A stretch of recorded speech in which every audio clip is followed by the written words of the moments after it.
to Beware of Spoilers. I am Adam. Still have not gotten the haircut I need to yet. Well, here we are. Another Thursday, which means that yesterday we got a new episode of Moon Knight. Fortunately, the dropout is over. Not because I didn't like the show, but because it was a lot to watch both and then do two separate things. It's making me dread early June when we get both Kenobi, I keep calling it Kenobi because I think that was the book of a similar subject matter in the old Legends continuity. But it is Obi-Wan Kenobi, the story of Obi-Wan Kenobi living in the desert, which is good because, we haven't visited Tatooine in a while. It'll be interesting to see what's going on there because we didn't just have like a show entirely set there, and for like a world that's like, he says it like in the first movie, like if this is like this, like, he basically says the planet's a shithole, and it's like if that's the case, why is so much happening here and why is spending so much time here besides nostalgia and whatever. So we're here to talk about Moon Knight episode 3. And then tonight I'm going to watch 2 episodes of Flash to get back on track with where I should be with that. So we got, with this show, Moon Knight, it's pretty fun. Like, I'm not going to lie. Like, I think that, we are definitely getting Jake Lockley. We can't not get Jake Lockley at this point because they are, like, Jesus is woke, are you? Alright. Is he, though? I guess technically. I'm sorry, I'm just reading a sign I drove past. So, I think that if we're going to look at Jake Lockley as a character that's going to be introduced, that's going to happen sooner rather than later. And I think the idea that both Mark and Steven are completely unaware about what, if there is another personality inside him and what that personality could be, that is a pretty, sizable thing to have to deal with. As a person. It's one thing to have dissociative identity disorder. It's one thing to, be kind of at peace with your alternate personality. Like for Stephen Grant, for him to be for him to be oh, well, here's Mark Spector, I know who Mark Spector is, and for Mark to be like, okay, so there's Steven, I know who Steven is, and I know what Steven is capable of. There's a moment that happens twice where, Steven kind of tries to talk Mark out of killing people, and being like, no, don't kill him. And then, we get that cool thing, and I really like the show does this. The lost time is really well illustrated, where it's it kind of flashes and then it's it's all done. And the idea that, Mark's going, oh my god, Steven, how could you do this? And then Steven's like, it wasn't me. It's a pretty interesting idea. Now, whether or not it remains that interesting remains to be seen. And it is one of those things that I'm hoping to see expanded upon in future episodes. It is pretty cool. The Council of the Gods is pretty cool. To talk about what is going on with Amit. Or Amit. I know it's A-M-M-I-T. I know it's spelled A-M-M-I-T. And I've watched the show. And I've seen the first 4 episodes. And I've watched the first 3 now for a second time, and I'm like, I don't know why it just doesn't click. Is it Amit or Amit? But either way, this guy is, we get to see Khonshu tries to bring charges basically against Arthur Harrow for trying to resurrect Amit or however you pronounce it, and trying to release that goddess, because that goddess is a danger. And I love that whole sequence is really cool, where, like, look, would I have preferred to see, CGI renderings of all the gods having this conversation instead of, like, a businessman, a nice lady, and, like, yeah, that would have been cooler, I think, but I think we get a lot of, I mean, Oscar Isaac is just putting on a clinic with this show. Like, he's doing so much acting and doing it all so well. Like, there's that, and then later on in the episode when Lila, again, why the fuck can't I get these pronunciations right? Maybe it's because it's 9 in the morning and I'm still, like, half asleep. But either way, it's like, when he has that conversation with her and she's like, you have to let Steven handle this. Steven's the one who's going to be able to do this, not you. And then he goes out and he goes to, he looks in the mirror and he's like, all right, Steven, you got this. And then he switches. It's not just his voice that changes. It's like his mannerisms, his posture, all these things. It's like, there's that old clip from Superman 78, when we see, like, the difference between Clark Kent and Superman, where he's, like, slouched over, and he got, like, it's not just the glasses that make him Clark Kent. It's, it's also, like, he slouches a little bit so he doesn't look as tall, and he tries to make himself look unassuming and all of that. Like, but then when he stands to his full height, it's like, it's that kind of thing that you get kind of the same thing here, but, I mean, this is a much different situation where it's like, even, like, facial tics change, and, it is, what he's doing is difficult, and he's doing it very well. So what else, like that whole thing's cool. We get, one of the things I'm noticing about this, what's it called, this phase of Marvel, is we're getting a lot of, like, what I'm looking for here, things that are, like, things that should be noticed by Avengers, or, like, a governing, but the thing is, too, it's like, there really isn't an official Avengers anymore, I think you can make the argument of, because, like, Thanos is destroyed, and it's like, we don't need to, like, that was the reason the Avengers existed, was to deal with space threats, and it's like, now everyone's kind of gone their separate ways. It's kind of like, this is the immediate aftermath of the battle, so people are taking time to go on sabbatical, but, they're superheroes, so they don't get that, that rest. That's why we get all these little individual stories, and it's like, we get that with Wanda, we get that with, like, Spider-Man, but, like, I think the ultimate problem is, like, what happened in Eternals probably should have been mentioned by someone else, somewhere else in the world, considering that, like, not only is there now a random island that is, like, looking like some kind of, like, 60s, like, LSD or acid-infused fever dream, but also, like, the idea of, then Arishem coming into this, Arishem appearing in the sky, and everyone being able to see that Arishem did that, like, maybe would raise some eyebrows. Like, what went on in Spider-Man No Way Home, regardless of if Spider-Man did it, I don't know if it erased the memory of the giant purple shit in the sky from everyone's memory. Like, I don't know if that was the case, but if it was, like, I would assume it's not. Like, me personally, like, looking at the way it worked, it's like, I don't think it would cause that erasure, but, purple shit in the sky, whatever.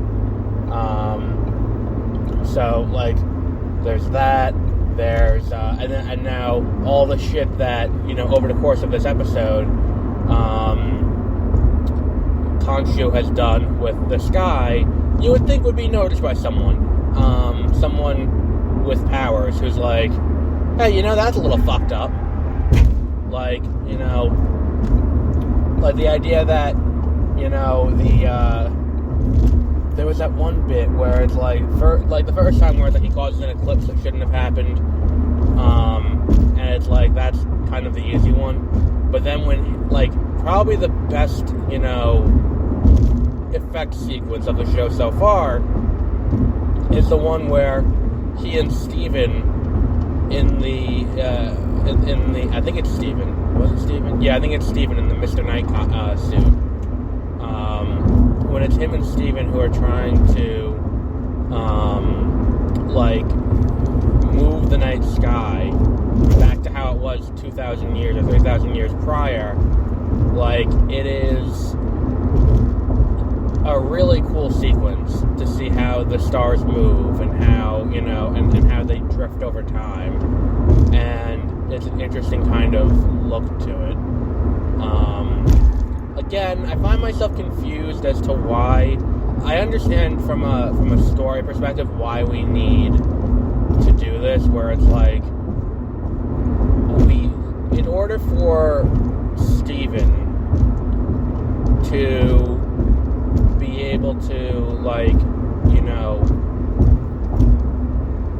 in order for Steven to have a role and a purpose for continuing to be in the show, the easiest way is to say he's a gift shop worker who has an above average knowledge of mythology. So like I said last week, like, if you look at his apartment in London in episode 2, he's got like a book about Asgard. He's got a book about what's the other one? He's got a book about Wakanda. And, what do they have in common? They both are very heavily, God-oriented and mythology-oriented. So, like, the Panther goddess bestows the power of the Black Panther onto whoever eats the heart-shaped flower, heart-shaped fruit. Maybe that's in Sonic Adventure 2, to make your child breed. I don't know. But either way, like, if you look at, the way that it's kind of set up and all of that, that seems to be what they're going for here, is that he is the one who is going to be the one who knows about, ancient Egyptian mythology. I just feel like in a position where Lila doesn't exactly have a ton to do, giving her that role would be better. Because ultimately, what's her character doing? Like, that's, I think, my biggest problem with the show, is that Lila's there, but we're not it's not entirely explained why. And I'm okay with it not entirely being explained why, but I feel like there's more to it that could be explained, or they could give her more of a purpose in this point, rather than being like, well, she will be important later on. Like, right now, she's not important, but she will be important. And it's like this piece, like, as of right now, the only purpose she's really serving is she's a piece of Mark Spector's past that, Steven doesn't know. I'm still liking the mirrors, and I like that this episode we got a good amount of Mark instead of, liberal use of Steven. And I do like that they've kind of relegated Steven to this role of, we will use you when needed, but that's not what we need right now. And hopefully by the time we get to the end of the season, we get more full Mark episodes. But I don't know. Because after next week, I will be just as caught up as everyone else. Now, at the end of the episode, we get when they did the trial, they said to Khonshu, if you do anything that could risk our exposure again, we're going to imprison you the way we did Amit. It's Amit. We're going to imprison you the way we imprisoned Amit. And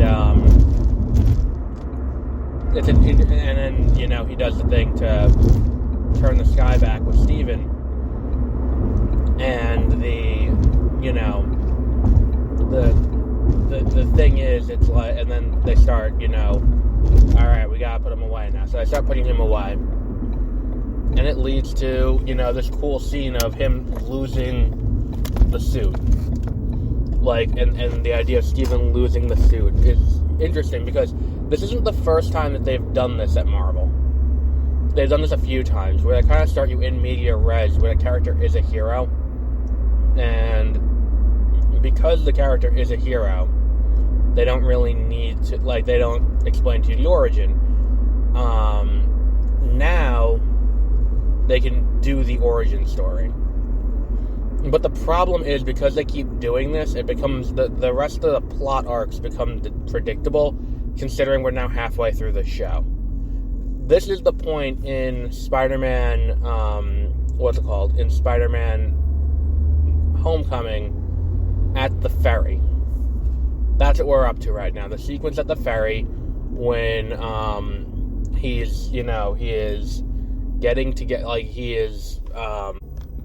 has caused the incident on the train. He has caused, everything that happened there, and that's all his fault, and he now has to deal with that. And because of that, he now has to, what's what I'm looking for here? Because he caused that, he now has to, Tony Stark shows up as we are taking away the suit. If you are nothing without the suit, you do not deserve the suit. And now he's got to double down and resolve to move on from here. And it's that's just kind of, I don't want to say it's bad storytelling, because it's a good way to retell the origin.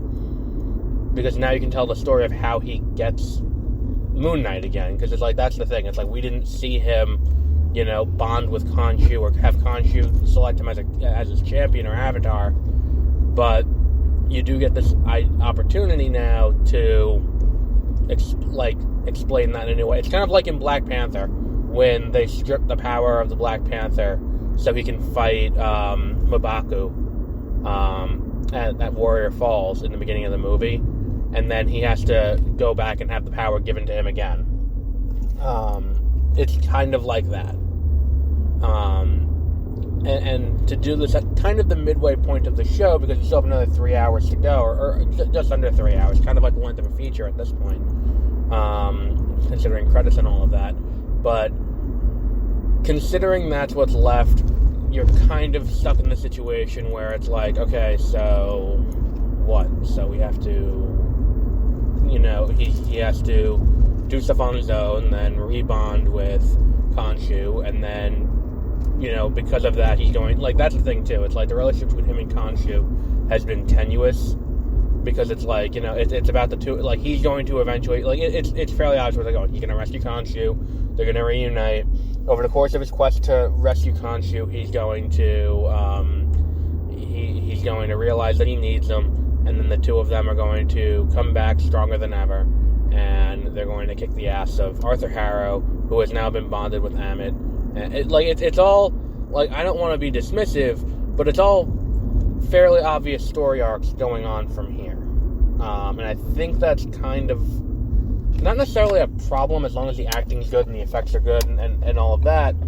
But I don't know, unless there's a major twist on the story, you're going to get kind of run-of-the-mill character arcs. That's just my opinion. And I think that's not necessarily a good thing. Not in the slightest. So yeah. So we'll wrap up there for today. With Moon Knight episode 3. And then, what else is there to do? There's Moon Knight episode 3. So then, tomorrow I will do a Flash sum-up of the last 2 episodes of The Flash. Over on the CWs. And I will do a, maybe I'll end up doing Superman and Lois on 30-minute reviews. Because I want to catch up on that before season 2 hits on whenever that is. But, yeah, it is, I'm not rooting against Moon Knight, I'm rooting for it. I hope it does something that surprises me. But right now, based on what we've seen, and based on where we are in the story, I'm looking at a show that is not going to do anything different. It's going to be kind of samey. And I think that that's a fundamental problem of storytelling. if you're not going to try and surprise the audience with a with a new twist or a new storytelling method.